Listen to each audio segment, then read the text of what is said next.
Tingkat kunjungan pasien yang berobat di Puskesmas Talang Ubi, Kabupaten Pali, sejak pasca Lebaran 2018 mengalami peningkatan dengan berbagai penyakit yang diderita.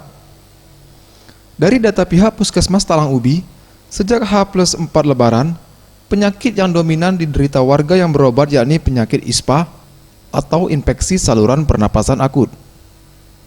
Warga yang berobat ke Puskesmas sebagai penderita ISPA sudah terdata 21 pasien ISPA.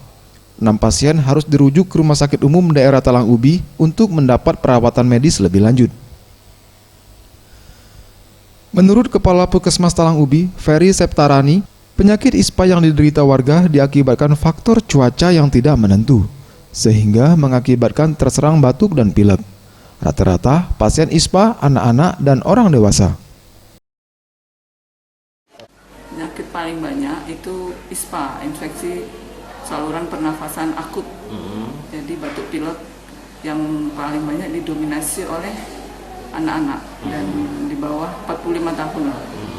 Kalau dispepsia ya namanya, ada beberapa tapi tidak sampai 10 orang. Ya. Itu karena makan manis-manis, mungkin yang santan ya, rendang kan santan. Boris Simbolon, Sriwijaya TV.